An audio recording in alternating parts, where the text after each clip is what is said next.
김치찌개 맛집 사장님과 파인다이닝 셰프 중 누가 더 요리를 잘할까? 이런 궁금증에서 시작된 넷플릭스 예능 흑백 요리사가 그야말로 열풍을 일으키고 있습니다.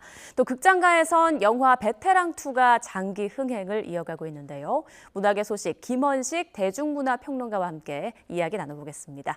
평론가님 안녕하십니까? 네, 안녕하세요. 네.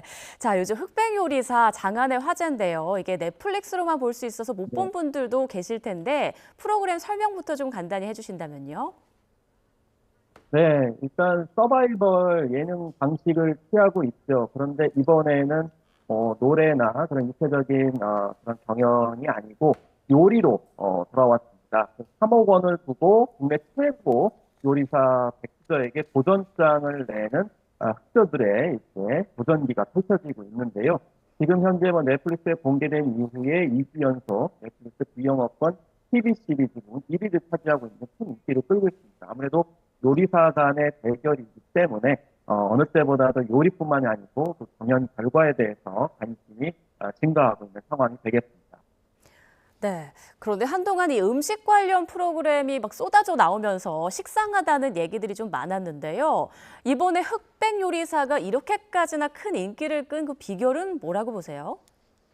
예를 들면은 이제 피지컬 100이라고 하는 프로그램이 있었습니다. 여기에서는 어떤 도전 과제를 주고 남녀노소 심지어는 직종에 상관없이 그러니까 뭐 특수부대 출신부터 국가대표에 이르기까지 아니면 연예인 아이돌에 이르기까지 일종의 뭐 계급장을 띠고 한번 대결해보는 그런 구도였거든요. 이게 굉장히 히트를 쳤어요.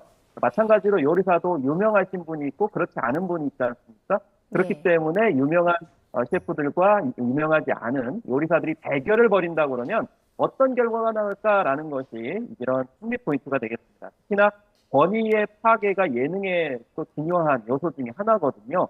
특히나 이제 집단 문화나 이제 이런 서열 문화가 있는 그런 곳일수록 특히 예능 프로그램에서 그 권위를 넘을 때 굉장히 이제 즐거움을 주는 경향이 있고요. 특히나 이 40여 명이 동시에 요리할 수 있는 천평 규모의 거대한 세트장 자체가 볼거리를 제공합니다. 공식적으로 밝히지는 않았지만 100억 원 이상의 제작비가 투입됐을 것이다. 이런 이야기까지도 나오고 있습니다. 또 편의점에서 파는 재료로만 요리 경연을 펼치는 등 희색적인 규칙이 나올 때마다 흥미를 돋우기도 하는데요. 중요한 것은 요리 실력으로만 객관적으로 이렇게 평가를 한다는 점에서 봤을 때 우리 사회의 어떤 공정 그런 이슈가 수용되고 있다는 사회적 가치도 읽어볼 수가 있겠습니다. 예. 어떤 분들은 흑팀을 응원하기도 하고 어떤 분들은 또 백팀을 응원하기도 네, 하던데 그리고 또 심사위원들이 눈을 가리고 이제 아기 새처럼 음식을 이렇게 맛보는 장면들도 화제가 네, 많이 됐고 온라인에서 정말 다양한 패러디와 밈이 나왔더라고요. 그렇습니다. 그래서 요리 연구가 이제 백종원 대표 또 트림 셰프죠 안성재 심사위원이 평가를 했는데 중요한 건 방식이었습니다. 그러니까 예전에 경연 대회를 보면은 다른 요소가 개입되는 경우도 많았었거든요. 예를 들면 그 사람의 뭐 인생 스토리라든지 아니면 철학이라든지 뭐 실제로였던 다양성 이런 것들을 주로 평가할 수 있었는데 그게 아니고 오로지 맛으로만 평가를 하겠다라는 차원에서 안대로 가리고 이렇게 이제 평가를 해서 공정성을 기하려고 처음에 노력을 했습니다. 예. 그러다 보니까 검은 손으로 음식을 맛봐야 되니까 어떤 음식이 어떻게 입으로 오는지 모르니까 마치 눈을 가린 채 아기 새가 먹이를 받아먹는 모습인 것처럼 이렇게 보여져가지고 이것도 약간의 권위의 파괴거든요. 굉장히 유명한 그런 요리사들이 마치 아기 새처럼 먹이를 받아먹으려고 하는 장면이 재미있다 보니까 네. 안대 심사 패러디물이 굉장히 많이 나왔습니다. 음. 그래서 그리고 안성재 셰프가 고기가 이분하게 익지 않았다라는 심사평도 패러디가 되는 등 요즘에 이제 유행하는 말로 밈이 파생하면서 또 다른 볼거리를 제공하는 등 화제를 불러모으는 그런 상황이 되었습니다. 네.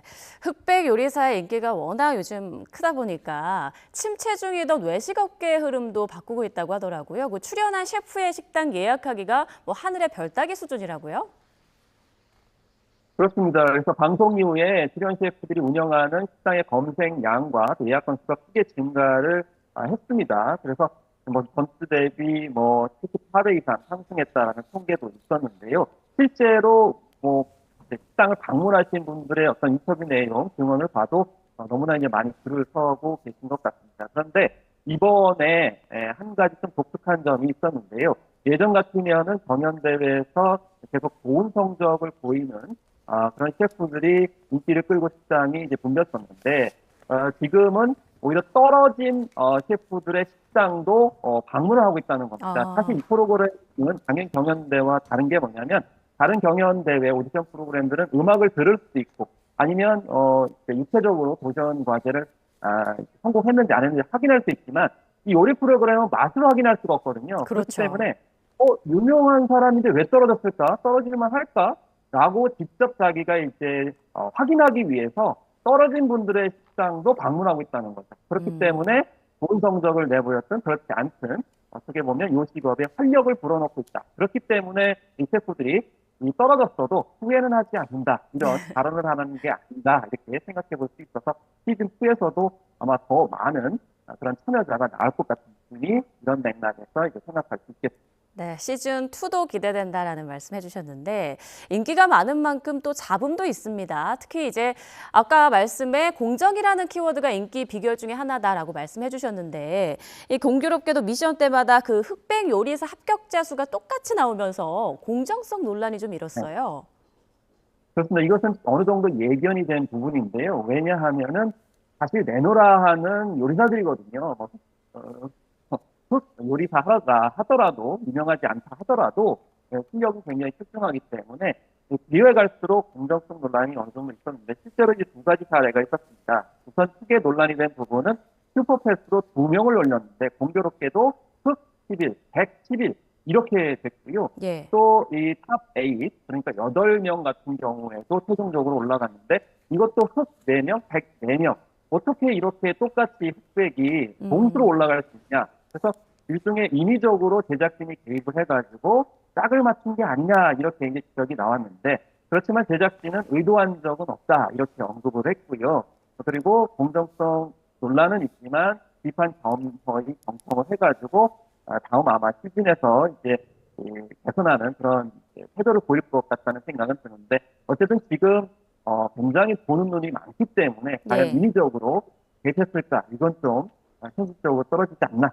물론 이제 끝까지 지켜봐야 되는 부분인데 이런 점은 좀 주의를 해석해서 평가를 해야 될 것 같습니다. 네. 자, 흑백 요리사가 해외에서도 큰 인기를 끌고 있는데요. 그 일부 중국이들이 한국이 중국 요리를 훔쳤다 이런 황당한 주장을 하고 있다고요? 네, 이렇게 주장하는 이유는 아무래도 이 프로그램이 엄청나게 세계적으로 인기를 끌고 있기 때문이 아닌가 이런 생각이 예. 드는데요.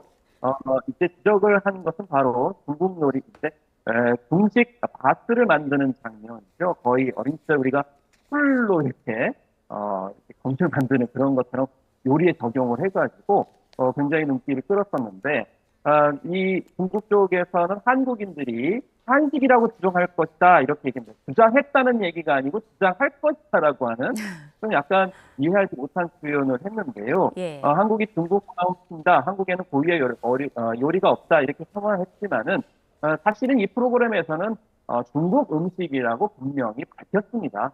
그렇기 때문에 우리가 표절을 한 것도 아니고 속인 것도 아니다 이렇게 볼 수가 있겠고 그렇기 때문에 심사위원인 백종원 대표를 향해서 중국 요리를 훔치는 대도둑이다라고 표현한 것은 명예훼손이 아닌가라는 생각이 드는데 앞서서 말씀드렸듯이 워낙 인기가 많다 보니까 중국 쪽에서는 있는 음식도 뭐 글로벌하게 이렇게 예능 프로그램으로 만들지 못하는 현실 속에서 이제 질타하는 게 아닌가 이렇게 생각합니다. 네. 뭐 중국에서는 넷플릭스 서비스도 막혀 있는데 이런 억지 주장도 흥행의 증거라고 봐야 하는 건가 뭐 이런 네. 목소리도 나오고 있습니다. 자, 화제 중심에 서 있는 흑백 요리사 오늘 드디어 마지막 편이 공개된다고요? 그렇습니다. 오늘 오후 4시에 이제 11회, 12회 이렇게 동시 공개가 됩니다. 이 프로그램은 시즌제고 12회까지 제작이 완료된 상황이죠. 그래서 8명 중에 최종 승자를 겨루게 되는데 이 최종 파이널 라운드에서는 요리에 모든 것이 들어갑니다. 그러니까 자신의 인생도 들어갔고 기획도 들어갔고 식재료 들어갔고 디자인도 들어갔고 그러니까 처음에는 맛으로만 평가를 했었지만 그 이후에는 여러 가지 종합적인 판단을 했기 때문에 과연 종합적인 판단에서 최고의 승자는 누굴지 이것이 이제 대미의 공신자가 되겠습니다. 네, 누가 최종 우승을 차지할지 최종 우승자 나오면 또 한번 화제가 될 것 같고요. 자, 마지막으로 극장가 얘기 잠깐 나눠보겠습니다. 추석 연휴에 개봉한 영화 베테랑 2가 700만 관객을 돌파했는데요. 흥행 비결은 뭐라고 보세요?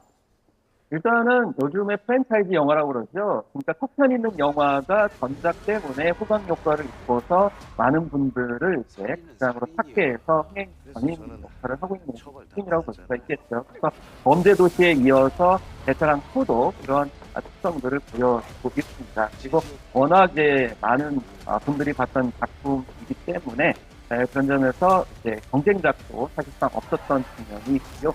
또 명확한 메시지를 갖고 있죠. 나쁜 놈은 끝까지 잡는다라는 베테랑 포도철 형사의 그런 이야기를 기대하고 있고 또 요즘에 라이징 스타로서 자리를 잡은 정혜인 배우가 또 등장을 해서 정혜인 배우가 좀 악역을 맡았다고 하는데 남은 측면에서 궁금증을 또 유발하긴 했는데 예. 여성 팬들이 상당 부분 또 응원을 했던 그런 요인들이 전반적으로 작용하고 있지 않나 이렇게 생각합니다. 네.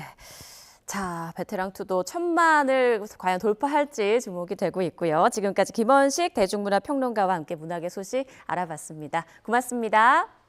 네, 감사합니다.